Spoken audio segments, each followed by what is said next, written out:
हर एक कोई अपने परिवार का उम्मीदवार लेके दौड़ रहा है और केवल पार्टी के आड़ में अपना परिवार बचा रहा है। अपने पे तमाम प्रकार के मुकदमे और तमाम प्रकार की जो कठिनाइयाँ उनने अपने राजनीतिक जीवन में खड़ी की है, उससे बचने के रास्ते खोज रहा है। लेकिन ये मोदी माने नहीं। कोई सभा में रो रहा है, कोई गिड़गिड़ा रहा है, कोई नोट बांट रहा है, कोई अपनी कॉन्स्टेंसी बदल रहा है, लेकिन जनता माफ करने वाली नहीं। राहुल गांधी जी को अभी मैच्योरिटी की कमी है, उनके पास अपनी पार्टी के कार्यकर्ताओं के पास की समझ नहीं। बाद अब 29 लोकसभा सीटों का जो चुनाव है, महत्वपूर्ण जिम्मेदारी आपके ऊपर है। क्या लग रहा है आपको कि बीजेपी के पक्ष में माहौल है? फैजा बता रहे हैं कि मौसम का अंजाम क्या हो रहा है। हम सब समझ रहे हैं कि माननीय मोदी जी के नेतृत्व में जिस ढंग से चुनाव लड़ा जा रहा है, पूरा देश मोदी में हो चुका है और पूरे प्रदेश में तो बिल्कुल माहौल ऐसा बना है।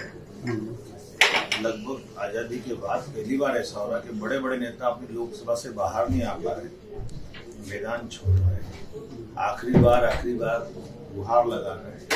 कोई सभा में रो रहा है, कोई गिड़गिड़ा रहा है, कोई नोट बांट रहा है, कोई अपनी कॉन्स्टेंसी बदल रहा है, लेकिन जनता माफ करने वाली नहीं। कांग्रेस ने जो किया है, कांग्रेस उसकी कीमत चुकाएगी।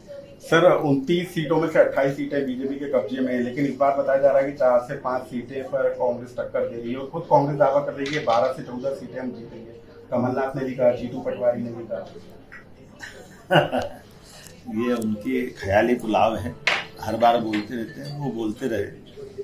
जनता ने लगातार 20 साल हो गया, एक बार गलती से विधानसभा में चुनाव में सरकार केवल 5 सीट का अंतर था, लेकिन उसके बाद आपने देखा 163 से दोबारा जीते हैं।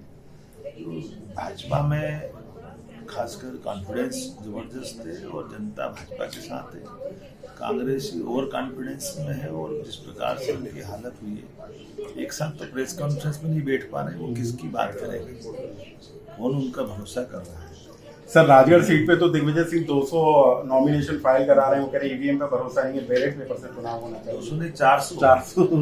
उनको ये ध्यान में आ रहा है कि कहीं हमारी मालवी में कहावत है, कांधे की चुनने में कांधे का जाव हो जाए, कहीं ऐसा लगे इस दुनिया में लगे। सर लेकिन छिंदवाड़ा में चुनौती है क्या, क्योंकि आप 5वीं 6ठी बार से शायद छिंदवाड़ा में आ रहे हैं, जेपी नड्डा जी आ रहे हैं, कैलाश विजयवर्गीय जी को आपने यहाँ पर मैदान में लगाया है। देखिए भाजपा है और हम सब भाजपा के मूलतः कार्यकर्ता है। हमारे कार्यकर्ताओं ने हमने सबने तय किया कि 29 तय करना, तो उसमें मैं भी एक हूँ। स्वाभाविक रूप से हम सब ने तय किया कि ये जो मिथक चलता है कि यहाँ बड़े नेता नहीं आने देते हैं, मुख्यमंत्री नहीं आते हैं, राष्ट्रीय अध्यक्ष तो आने का सवाल ही नहीं उठता है, अब तो गृह मंत्री जी भी आने वाले हैं।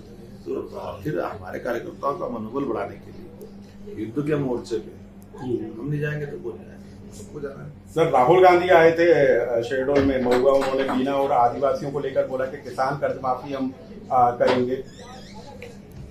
राहुल गांधी जी को अभी मैच्योरिटी की कमी है, उनके पास अपनी पार्टी के कार्यकर्ताओं के पास की समझ नहीं है। पार्टी के सिस्टम को चुनाव लायक नहीं बना पाए। एक चुनाव हो जाए, 2 चुनाव हो जाए, तीसरा चुनाव हो जाए, मैं तो ऐसा मान के चलता कि उनको आत्ममूल्यांकन करना चाहिए कांग्रेस के नेताओं को, कि वो अपने चुनाव में अब 2024 तो हो गया, उनकी हाल जो है वो सामने। अगर कांग्रेस को खड़ा करना हो, कांग्रेस के अंदर के विरोध को खत्म करते हुए उनका संगठन तंत्र मजबूत करें। लेकिन ये उनकी चिंता, उनने अपने बहुमत की सरकार 2014 में खोई 115 पाए, 2019 में 52 पाए, एक बस की सवारी हो गई थी, अब एक टेम्पो लायक रह जाएंगे। सर एक और आखिरी सवाल के इंडी गठबंधन को कहीं चुनौती मान रहे हैं आप, क्योंकि विपक्ष कह रहा है कि संविधान बचाने का चुनाव है, हेमंत सोरेन हो, अरविंद केजरीवाल हो, जेल के अंदर है। संविधान बचाने का नहीं, परिवार बचाने का। हर एक कोई अपने परिवार का उम्मीदवार लेके दौड़ रहा है और केवल पार्टी के आड़ में अपना परिवार बचा रहा है। अपने पे तमाम प्रकार के मुकदमे और तमाम प्रकार की जो कठिनाइयाँ उनने अपने राजनीतिक जीवन में खड़ी की है, उससे बचने के रास्ते खोज रहा है। लेकिन ये मोदी मानेंगे नहीं, जनता साथ चाहती है और मोदी है तो मुमकिन है। तो मोदी है तो मुमकिन है। फिर से 2024 में मोदी के नाम के सहारे बीजेपी चुनाव मैदान में और मध्य प्रदेश की 29 सीटों को लेकर जोर शोर के साथ प्रचार जारी है। लोकमत के लिए अनुराग श्रीवास्तव।